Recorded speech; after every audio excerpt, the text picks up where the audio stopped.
Hello students, आप सभी छात्र छात्राओं व सभी देखने वाले सभियों का आपका आज की ऑनलाइन एजुकेशन की क्लास में स्वागत है। और जैसे कि आप देख रहे हैं कि हमने पिछले वीडियोज में 12वीं कक्षा का जो सेकंड पार्ट है मैक्रो, उस पार्ट का हम फर्स्ट लेसन कर रहे हैं। फर्स्ट लेसन की हमारी 2 वीडियोज हो चुकी हैं। आज तीसरी में हम कर रहे हैं समष्टि अर्थशास्त्र के 4 प्रमुख क्षेत्र। जैसे कि हमने यूनिवर्सिटी में बताए थे क्षेत्र थे, उसी प्रकार समष्टि शास्त्र के भी 4 प्रमुख क्षेत्र हैं।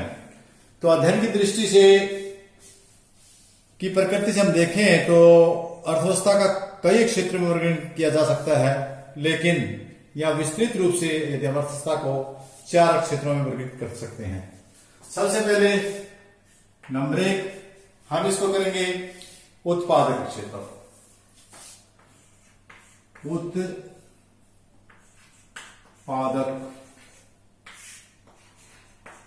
स्टूडेंट्स, आप सभी को पता है कि समष्टि का अध्ययन हमें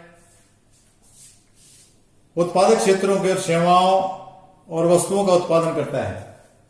क्योंकि जैसे उद्योग है, उद्योग एक इकाई एक फर्म में होकर के अनेक इकाइयों का जोड़ होता है और वहां उत्पादन किया जाता है। तो जिन वस्तुओं और सेवाओं का उत्पादन करता है वो समष्टि का क्षेत्र का हो सकता है। यह क्षेत्र गृहस्थ परिवार के क्षेत्र से उत्पादन के कारक, गृहस्थ से या परिवार क्षेत्र से उत्पादन के कारक कौन कौन से बताए थे आपको? श्रम, भूमि, पूंजी। इन 3 साधनों को मिलाकर के जो चौथा साधन है वो उद्यम, इन तीनों को मिलाकर के श्रम, पूंजी, भूमि, इन तीनों को मिलाकर उद्यम है वो उत्पादन करता है, उत्पादन क्रिया को करता है। तो ये सभी की सभी बातें हैं। जब हम उत्पादन होता है, जो उत्पादक क्षेत्र होता है वो गृहस्थ से या परिवार से, उपभोक्ता से, इन लोगों से क्या लेता है? उत्पादक क्षेत्र होता है वो गृहस्थ से लेबर लेता है, या किसी प्रकार की कोई भूमि है वो किराए पर लगान ले लेता है, पूंजी ले लेता है ब्याज के रूप में, और उद्यमी उन सब साधनों को मिलाकर के फिर उत्पादन करता है। यह क्षेत्र गैर कारक आगतों, कच्चा माल आदि के साथ कारक आगतों का प्रयोग करके वस्तु तथा सेवाओं का उत्पादन करता है तथा मानवीय आवश्यकता को संतुष्ट करने के लिए वस्तुओं और सेवाओं को उत्पादन। जो ये उत्पादक क्षेत्र होता है ये क्या करता है? इनके रूप में वस्तुएं और सेवाएं लेकर के उनको जोड़ करके उद्यम, ये आदमी उत्पादन करता है। और जो उत्पादन करता है वो किसके लिए करता है? गृहस्थ और परिवार के लिए करता है। ऐसी उपयोगी वस्तुएं बनाता है जो वस्तुएं इनके काम आती है, गृहस्थ लोगों को काम आती है, परिवार लोगों को काम आती है, उनके लिए वस्तु का उत्पादन करता है। तो इस प्रकार हम देखते हैं जो समष्टि जो है अर्थशास्त्र, उसका पहला क्षेत्र है वो उत्पादक क्षेत्र है। इसके बाद हम दूसरा क्षेत्र की बात करें। इसका दूसरा क्षेत्र है गृहस्थ क्षेत्र।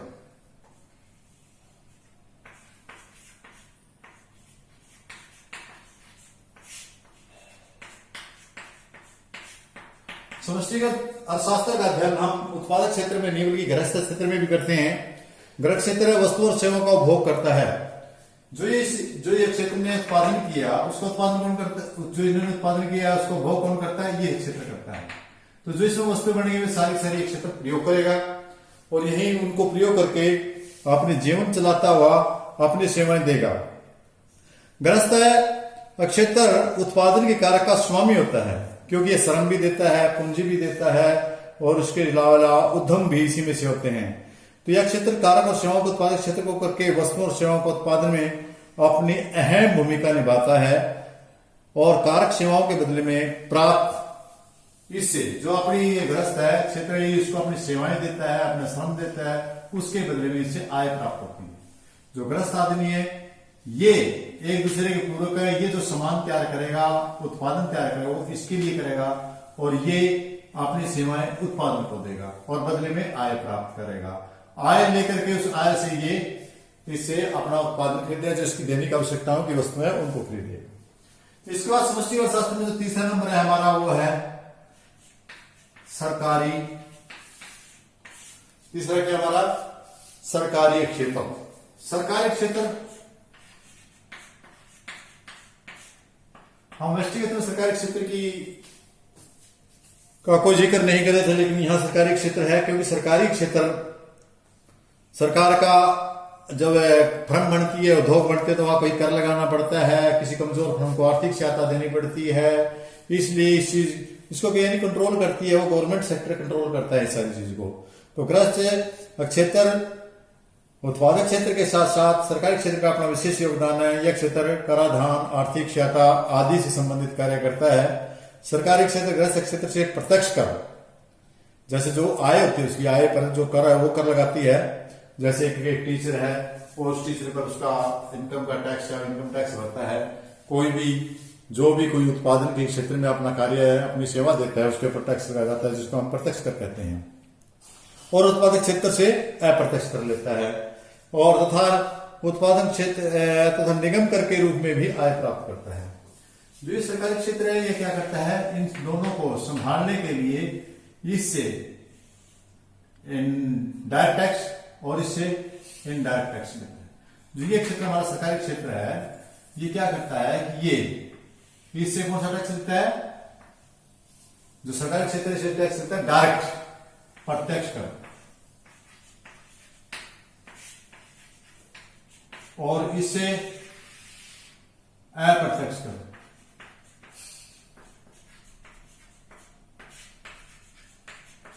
इसके अलावा जो सरकारी क्षेत्र है वो कमजोर फर्मों को आर्थिक सहायता देती है, आर्थिक सहायता इनको भी देती है और आर्थिक सहायता इनको भी देती है। किनको देती है, जो आर्थिक रूप से कमजोर हैं या जिन वस्तुओं का सरकार उत्पादन ज्यादा करना चाहती है उनको सरकारी क्षेत्र इनको सब्सिडीज दे देती है, आर्थिक सहायता देती है। इसी प्रकार जो गृहस्थ क्षेत्र में कमजोर हैं, निम्न श्रेणी के लोग हैं, उन लोगों को ये आर्थिक रूप में भी सहायता करती है। अब हम चलते हैं इसके बाद अगले बार। अगला आपका नंबर 4 पे क्या आता है, नंबर 4 पर में आता है आपका सरकारी क्षेत्र के अलावा शेष विषय, इन दोनों को छोड़ करके शेष विषय क्षेत्र। उत्पादन सिर्फ हमारा देश के लिए नहीं बल्कि दूसरे देश से मंगवाया भी जा सकता है, भेजा भी जा सकता है, यानी आयात निर्यात। जब हम उत्पादन करते हैं तो अपने देश के निवासियों के लिए नहीं बल्कि दूसरे देशों के निवासियों के लिए भी उत्पादन किया जाता है, और जो टेक्नोलॉजी जो चीज हमारे पास नहीं होती हम वो दूसरे देश से मंगवा सकते हैं। तो इस प्रकार यह क्षेत्र आयात और निर्यात प्रदान करता है। यह एक देश का दूसरे देश के साथ लेन देन, वस्तुएं हो चाहे सेवाएं हो, उनका बेचना, उनका खरीदना, इस बात का हिसाब किताब रखता है, इस बात की अध्ययन करता है। तो इस क्षेत्र में जो वस्तुएं अब दूसरे देशों को बेची जाती है उनको निर्यात कहते हैं, और जो वस्तुएं हमारे देश में दूसरे देश से अपने देश के में मंगाई जाती है, चाहे वह खाद्यान्न के रूप में हो, चाहे वो कोई तकनीकी से संबंधी हो सकती है, खाद्यान्न से खाद्यान्न पदार्थ हो सकते हैं, खाद्यान्न पदार्थ किसी प्रकार के जो भी वस्तु हम मंगाते हैं वो हमारे आयात कहलाते हैं। तो इस प्रकार जो हमारा समष्टि क्षेत्र है उसके जो 4 प्रमुख हैं क्षेत्र हैं उनमें सबसे पहला आपका उत्पादक है, दूसरा गृहस्थ है और सरकारी है, और इसके अलावा शेष है। तो समष्टि अर्थशास्त्र इन चारों में के तहत समष्टि अर्थशास्त्र का अध्ययन किया जाता है। इसके साथ ही हम एक छोटा सा टॉपिक और है इसी में हमारा वो हम कर रहे हैं आगे, वह है आपका पूंजीवादी अर्थव्यवस्था।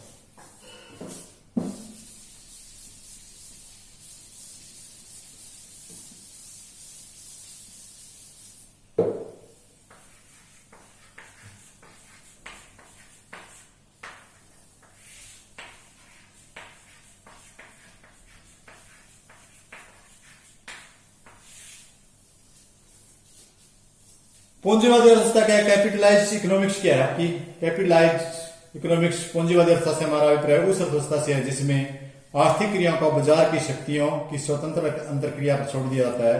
उत्पादक उन वस्तुओं और सेवाओं का उत्पादन करने में स्वतंत्र है जिनकी मांग अधिक है, ताकि वे अपने लाभों को अधिकतम कर सकें। इसी भांति उपभोक्ता अपने चयन व रुचि के अनुरूप वस्तुओं और सेवाओं को खरीदने में स्वतंत्र है ताकि अपने संतुष्टि के लिए अधिकतम कर सके। क्या और कितना उत्पादन करना है तथा क्या और कितना उपभोग करना है, इस संबंध में सरकार का कोई हस्तक्षेप नहीं होता, क्योंकि जिन लोगों के पास पैसा होता है जो उत्पादन करना चाहते हैं वह अपनी पूंजी के लिए इस बात के लिए स्वतंत्र है कि उन्होंने किस बात का उत्पादन करना है, किस चीज का करना है। जिस चीज में उन्हें ज्यादा प्रॉफिट दिखता है उस वस्तु का उत्पादन करेंगे, जिनमें उन्हें प्रॉफिट नहीं दिखता उसमें नहीं करेंगे। तो सबसे पहले आप इस पूंजीवादी के लक्षण करेंगे। लक्षण क्या है? कोई पूंजीवादी है उसमें लक्षण क्या होते हैं? लक्षण में सबसे पहले तो स्टूडेंट्स देखिए, सीधी सी बात, जैसे कि नाम पूंजीवादी, सार्वजनिक क्षेत्र में किसी निजी पूंजी नहीं होती, सरकार की पूंजी होती है, लेकिन जब पूंजीवादी की बात आती है तो इसका मतलब किसी न किसी विशेष फर्म की आदमी की पूंजी है। तो सबसे लक्षण उसका पहला क्या हुआ? निजी संपत्ति।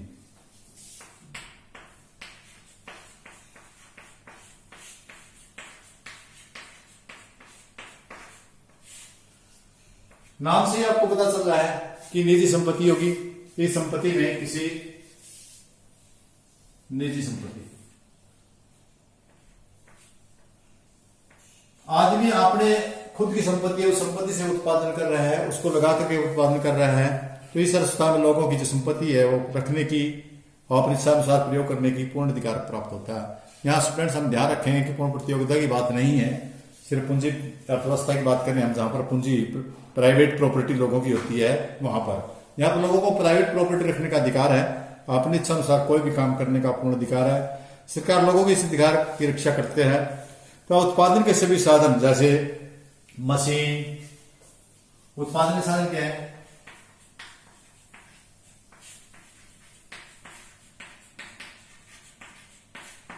मशीन, औजार, कच्चा माल, इन सब चीजों को मिलाकर के भूमि, तो नए अनेक प्रकार के इन सब बातों को मिलाकर के इनमें भूमि, श्रम, मशीनें, सब प्रकार की चीजें आती है जो कि निजी मालिक होते हैं। जो उत्पादन करने वाला होता है कि वो मशीन अपने पैसे से खरीदता है, औजार अपने पैसे से खरीदता है, कच्चा माल अपने पैसे से खरीदता है, उसको मिला करके जब उद्यम माल तैयार कर लेता है तो अपने हिसाब से देता है जो उस मांग के अनुरूप, जो बाजार में मांग होती है मांग के अनुरूप उत्पादन तैयार करता है। पूंजीपतियों को किसी भी सीमा तक पूंजी रखने तथा उसे बढ़ाने की स्वतंत्रता होती है। उन्हें किसी प्रकार की संपत्ति खरीदने बेचने की छूट होती है। उन्हें संपत्ति के संबंध में इकरार करने की स्वतंत्रता होती है। किसी भी व्यक्ति की मृत्यु के बाद उसकी संपत्ति उसके उत्तराधिकारियों को मिल जाती है, परंतु लोगों को अपनी निजी संपत्ति का प्रयोग पूर्ण स्वतंत्रता से न करके सरकारी नियमों और कानूनों के अधीन करना होता है ताकि इस पर कंट्रोल रहे।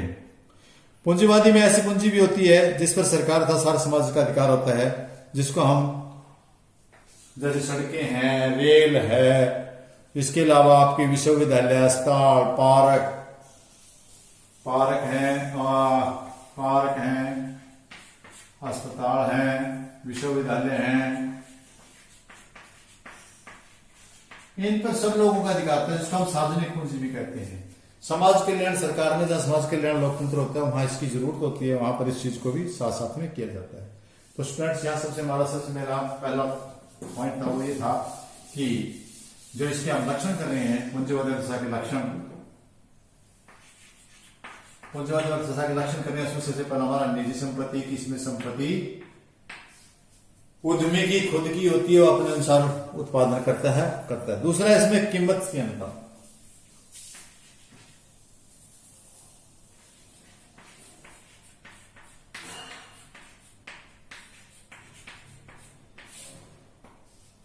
कीमत से अंतर। कीमत से अंतर में क्या आता है कि इस अर्थव्यवस्था में कीमत से अंतर ही उत्पादित उपभोक्ताओं का मार्गदर्शन करती है। कीमत से अंतर से हमारा अभिप्राय यह है कि कीमत बिना बाहरी हस्तक्षेप के मांग और पूर्ति शक्तियों द्वारा तय होती है। जो भी कीमत है वो किसके कारण बनेगी? जिस वस्तु की मांग ज्यादा हो जाएगी, पूर्ति कम होगी, उसकी कीमत ज्यादा हो जाएगी, जिसकी पूर्ति ज्यादा है उसकी कम हो जाएगी। तो उसके हिसाब से जो पूंजीवादी लोग हैं, जो उद्यमी लोग हैं, वे कहाँ पैसा लगाना चाहेंगे? जिन वस्तुओं की मांग ज्यादा है उनमें अपना पैसा लगा करके उत्पादन करेंगे और उत्पादन करके मांग को पूरा करेंगे ताकि उनको फायदा हो सके। और जहां पर उनकी पूर्तियां ऑलरेडी पहले जिस वस्तु की है उत्पादन पहले ज्यादा है, मांग से ज्यादा है, तो वहां पहले कीमत उन वस्तुओं की कम है, तो वहां पर कोई भी उत्पादन कोई भी उत्पादन करना नहीं चाहेगा। इस यंत्र द्वारा यानी कीमत संयंत्र के द्वारा उत्पादकों को यह निर्णय करने में सहायता मिलती है कि वे कौन सी वस्तु या कौन सी सेवा और कितनी मात्रा में, किस समय और कहां कहां उत्पन्न करें।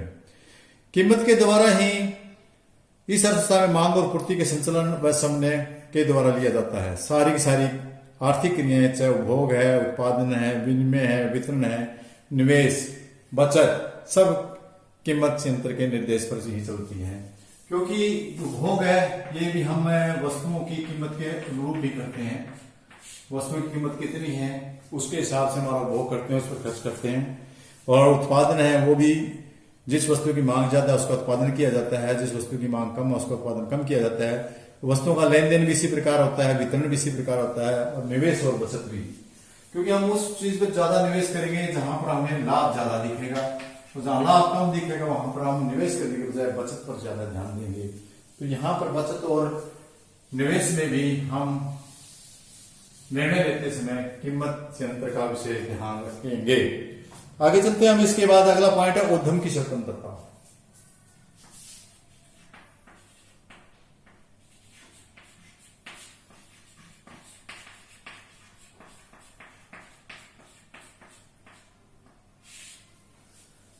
पूंजीवादी जो अर्थव्यवस्था है उस अर्थव्यवस्था में जो उद्यम है उसको अपनी मर्जी से उत्पादन करता है। पहले भी आपको इसे पिछले पॉइंट में आपको बताया गया था कि उद्यम छूट होती है, अपनी इच्छा अनुसार किस काम धंधे पर अपना पैसा लगाना चाहता लगा सकता है। वो वहां की अर्थव्यवस्था में मांग को देखता है। प्रत्येक व्यक्ति को पूर्ण स्वतंत्रता होती है कि वो अपना उत्पादन के साधनों को इच्छा अनुसार जिस भी काम धंधे पर लगाना चाहे लगाए, जहां चाहे लगाए, जिस समय लगाए, जहां जिस प्रकार का उद्योग चालू करना चाहे कर सकता है। या हम यूं कह सकते हैं कहां और कितना उत्पादन करना है, इस संबंध में उद्यमी स्वतंत्र रूप से निर्णय ले सकता है। देखिए 3 बातें बताइए, क्या, कहां और कितना। क्या, कहां और कितना।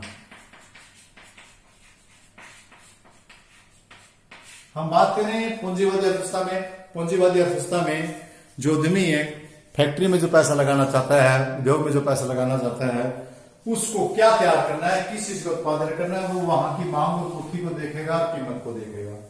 कहां करना है, जगह को देखेगा कि कहां किस जगह पर उसको प्रॉफिट है, किस जगह पर नहीं है, और कितना करना है, ये उस बाजार की डिमांड पर डिपेंड करता है कि कितनी उसमें जरूरत है, कितना उसका माल है, सामान है, वो बिक सकता है। तो इस प्रकार हम देखते हैं पूंजीवादी की में पूर्ण रूप से उद्यम की स्वतंत्रता होती है कि वह कहां उसको यूज करे। इसके बाद नंबर 4 प्रतियोगिता से हो।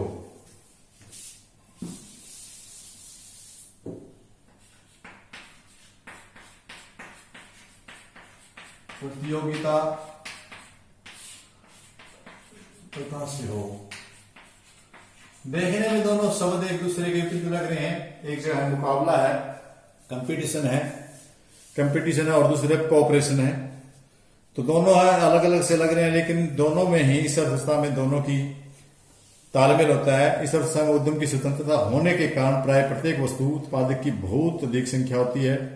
उत्पादकों की संख्या बहुत अधिक क्यों होती है? क्योंकि हर आदमी अपना अपना लाभ लेना चाहता है। जिस वस्तु की ज्यादा डिमांड होगी उसका उत्पादन हर कोई करना चाहेगा, तो इसमें काफी सारे लोग ऐसे आ जाते हैं।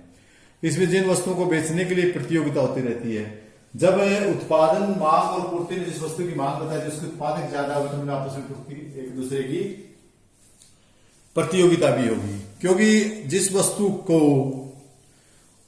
मांग और पूर्ति के कारण कीमत ऊंची थी, ज्यादा डिमांड थी, पूर्ति कम थी, कीमत ऊंची थी, इसलिए बहुत सारे उत्पादन, एक नहीं अनेक उत्पादक आ गए हैं। आगे तो अपना अपना सामान तैयार करेंगे, काफी संख्या में उनका उत्पादन होगा, तो बेचने के लिए मार्केट में उनके आपस में होड़ भी रहेगी, एक दूसरे की प्रतियोगिता भी रहेगी। इस प्रतियोगिता में फिर एक दूसरे का कम ज्यादा बेचने का प्रयास होता है।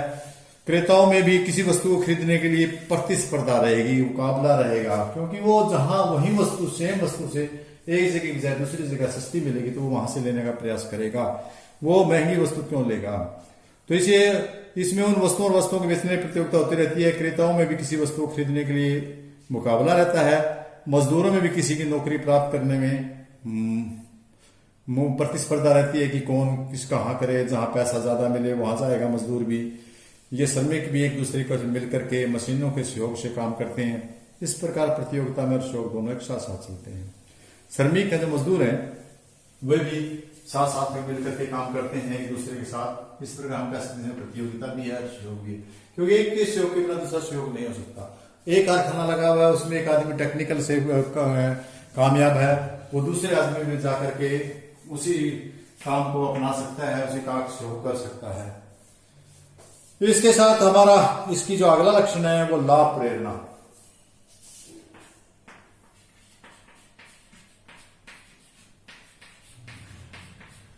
बिल्कुल सिंपल सी बात है, निश्चित सी बात है कि उद्यमी काम ही लाभ की प्रेरणा से करता है। इस अवस्था में लाभ कमाने की इच्छा होती है, इसीलिए तो उत्पादन करता है। उत्पादन करने का मेन कारण क्या है कि उसे अपना काम, अपना लाभ कमाना है, इसलिए करता है। इस अवस्था में लाभ कमाने की इच्छा ही आर्थिक क्रिया की सबसे बड़ी महत्वपूर्ण प्रेरणा है। ऐसी अर्थव्यवस्था में कोई भी कार्य लाभ के बिना नहीं किया जाता। सभी उद्यमी उद्योग धंधे चलाते हैं जिनमें अधिक लाभ कमाने की आशा हो। हाँ, हो सकता है पूंजीवादी सरकार में सरकार जो सार्वजनिक क्षेत्र है वे समाज कल्याण के लिए बिना प्रॉफिट का कोई काम धंधा चला दे, लेकिन उद्यमी है कोई भी जो अपना उत्पादन करेगा वो बिना फायदे के, बिना लाभ के लिए उद्योग में ऐसा काम नहीं करेगा जिसमें फायदा ना हो। वो एक अलग बात है कि वो किसी समाज कल्याण के लिए या पूंजी के लिए जहां उसे लाभ नहीं लेना उद्यम चला रहा है, वो अपवाद हो सकता है। लेकिन ज्यादातर लोग अपने लाभ के लिए ही काम करते हैं, ऐसे उद्योग धंधे चलाते हैं जिनमें उनमें अधिक से अधिक लाभ मिलने की उम्मीद हो। अतः पूंजीवादी में उत्पादन के रूप में लाभ प्राप्त करने के लिए ही किया जाता है। और छठा नंबर है उपभोक्ता की प्रभुत्वता।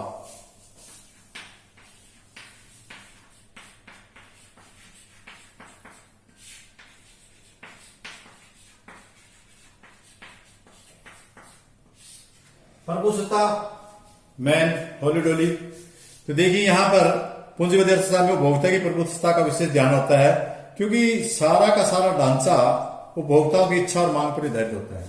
उत्पादन तभी होता है जो बाजार में अर्थव्यवस्था में जिन वस्तुओं की मांग होती है, जिन वस्तुओं की मांग होती है उन वस्तु उपभोक्ता की जिन वस्तुओं की मांग होती है उन वस्तुओं के लिए ही तो उत्पादन किया जाता है।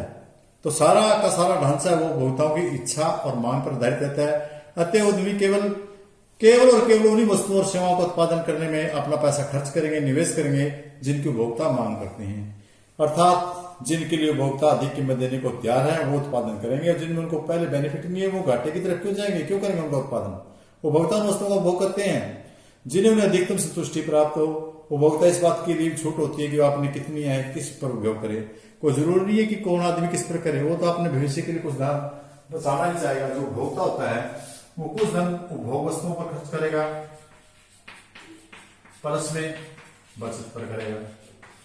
लेकिन ये इसकी इच्छा पर डिपेंड करता है उपभोक्ता की वो उपभोग पर कितना खर्च करे और किस वस्तु पर करे, उस संतुष्टि मिलती है।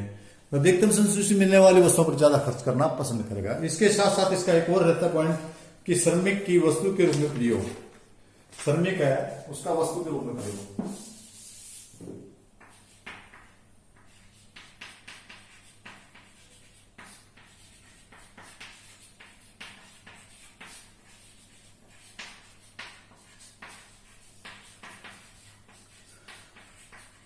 जो पूंजीवादी अर्थव्यवस्था है उसमें इसके मेन लक्षण है कि श्रमिक होता है उसका अपना कुछ नहीं था, उसको केवल वेतन देना, मजदूरी देना, उसको दे करके एक सिर्फ इस प्रकार प्रयोग किया जाता है कि जिससे दूसरे साधन हम उत्पादन में प्रयोग करते हैं उसी प्रकार श्रम को खरीदते हैं वेतन के रूप में या मजदूरी के रूप में। तो इस प्रकार पूंजीवादी अर्थव्यवस्था में अन्य वस्तुओं की भांति श्रम का भी अपना बाजार होता है। यहाँ पर श्रम खरीदा हुआ बेचा जाता है। इसका मूल कारण यह होता है कि उत्पादन के साधनों से वंचित, जिनके पास उत्पादन करने के साधन नहीं है, जो लोग खाली हैं, गरीब हैं, जिनके पास अपनी श्रम शक्ति के अलावा कुछ अन्य वस्तु नहीं है, तो फिर वो अपना श्रम बेचते हैं, अपनी मेहनत बेचते हैं, जो अपना श्रम अवसर शक्ति के रूप में स्वयं प्रयोग करने में करते हैं। तो इसलिए जीवन निर्वाह के लिए उन्हें अपने आप को किसी काम के लिए भी करना पड़ता है। अपने आप जीवन चलाने के लिए अपने आप को अपनी श्रम शक्ति का बेचना पड़ता है। इसके बाद आगे नंबर 8, सरकारी हस्तक्षेप नहीं।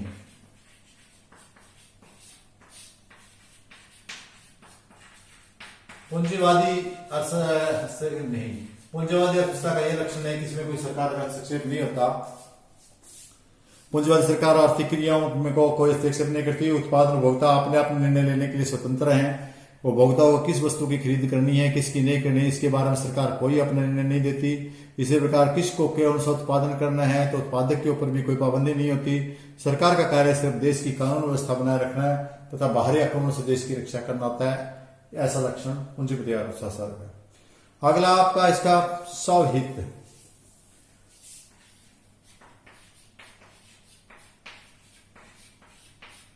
नाम से पता चलता है स्वहित। स्वहित का मतलब क्या था? अपना हित। पूंजीवादी अर्थशास्त्र की मुख्य प्रेरणा शक्ति स्वहित की संतुष्टि है।